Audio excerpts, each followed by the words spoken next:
చాలా మంది నన్ను అడుగుతూ ఉంటారు, ఏ శాకాహారంలో మంచి క్వాలిటీ ప్రోటీన్ దొరుకుతుందని. శాకాహారులకు ప్రోటీన్ దొరికే 5 రకాల ఆహార పదార్థాల గురించి తెలుసుకుందాం. స్పిరులినా అనేది ఒక బ్లూ గ్రీన్ ఆల్గే. ఇది అమెరికాలో నాసా తన ఆస్ట్రోనాట్స్ కి ఫుడ్ గా అందించేది. దానివల్ల చాలా పాపులర్ అయింది. దీంట్లో ఫైకోసైనిన్ ఎక్కువగా ఉంటుంది. ఇది యాంటీ ఆక్సిడెంట్ మరియు యాంటీ ఇన్ఫ్లమేటరీ లక్షణాలు కలిగి ఉంటుంది. ఇందులో 100 గ్రామ్స్కి 57 గ్రామ్స్ ప్రోటీన్ ఉంటుంది. టోఫు, సోయా నుంచి తయారయ్యే టోఫులో ప్రతి 100 గ్రామ్స్కి 10 గ్రామ్స్ ప్రోటీన్ ఉంటుంది. ఇక సోయా ముక్కల్లో 100 గ్రామ్స్కి 52 గ్రామ్స్ ప్రోటీన్ ఉంటుంది.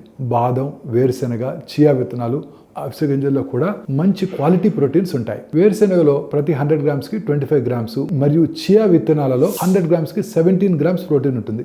నలుపు మరియు తెలుపు రంగు శనగలు అద్భుతమైన ప్రోటీన్ వనరులు. వీటిలో 100 గ్రామ్స్కి 15 గ్రామ్స్ ప్రోటీన్ ఉంటుంది. భారతీయ వంటశాలలో ప్రధానమైన పన్నీర్లో ప్రోటీన్ పుష్కలంగా ఉంటుంది. ప్రతి 100 గ్రామ్స్కి 18 గ్రాముల ప్రోటీన్ ఉంటుంది. అయితే ఈ సప్లిమెంట్స్ తీసుకునే ముందు మీ వ్యక్తిగత వైద్యుల సలహా తీసుకోవడం మాత్రం మర్చిపోకండి.